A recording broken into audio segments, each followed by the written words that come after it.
Jean-Marie Le Pen est décédé ce mardi 7 janvier à l'âge de 96 ans. Une nouvelle qui a été annoncée par sa famille dans les colonnes de l'AFP. De son côté, Marine Le Pen se trouvait à Mayotte lorsque l'annonce a été faite. Depuis quelques jours, la chef des députés du Rassemblement national va à la rencontre des sinistrés du cyclone Chido. Quelques heures avant l'annonce du décès de son père, elle se trouvait à bord d'un bateau qui a été victime d'un accident. Une collision sans gravité et, alors qu'elle s'en remettait à peine, elle a dû faire face à cette triste nouvelle. Mais comment l'a-t-elle appris?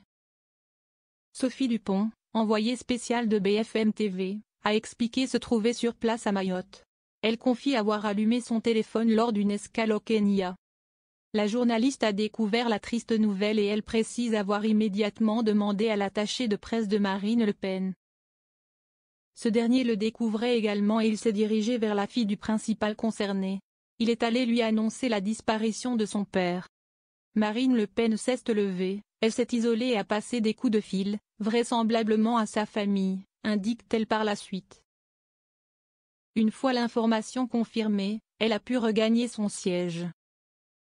Mort de Jean-Marie Le Pen, un décès qui bouleverse sa fille Marine. Marine Le Pen se trouvait dans l'avion lorsqu'elle a appris le décès de son père. La journaliste précise qu'elle a regagné son siège depuis et elle est bien entourée. Il y a quelques personnes qui font des allers-retours entre Marine Le Pen et nous, les journalistes, indique Sophie Dupont qui conclut. On devrait atterrir vers 23 h à Paris. Pour rappel, en novembre dernier, Marine Le Pen avait confié que son père était hospitalisé depuis plusieurs jours. L'état de santé de ce dernier était inquiétant et elle devait faire les allers-retours entre le palais de justice et l'hôpital où il se trouvait. Les hommages s'enchaînent pour cette figure politique qui aura marqué les esprits. Il n'avait plus de responsabilité depuis la fin de son mandat européen en 2019 et avait fait le choix de tirer un trait sur sa vie publique. Il n'acceptait plus les demandes d'interview, préférant se concentrer sur sa santé. Hospitalisé depuis plusieurs mois, très peu de nouvelles le concernant ont été données, jusqu'à ce mardi 7 janvier.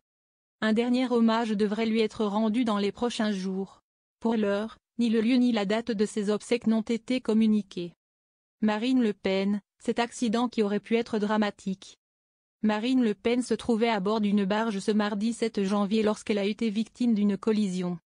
En effet, une autre barge arrivait en sens inverse et a percuté celle dans laquelle la fille de Jean-Marie Le Pen était. Plus de peur que de mal puisqu'elle n'a pas été blessée et a pu être évacuée par une navette de la police aux frontières. Toutefois, selon la presse locale, ce sont 10 personnes à bord qui ont été blessées. De son côté, Marine Le Pen a rapidement pris la parole pour rassurer. La barge est arrivée très vite, c'était inévitable. La manœuvre pour tourner allait inévitablement lancer le cul de la barge sur la nôtre. Ça a tapé assez fort quand même, a-t-elle affirmé. Marine Le Pen a conscience que cela aurait pu être beaucoup plus grave et elle a une pensée pour les personnes qui ont été blessées. On a eu de la chance, beaucoup de gens ont eu de la chance dans leur malheur, a-t-elle déclaré avant de poursuivre. Le chef mécano a été blessé et il s'est vraisemblablement cassé une ou deux côtes ou 3 d'ailleurs. Suite à cette collision, Marine Le Pen a pu rejoindre l'aéroport afin de prendre un avion direction Paris.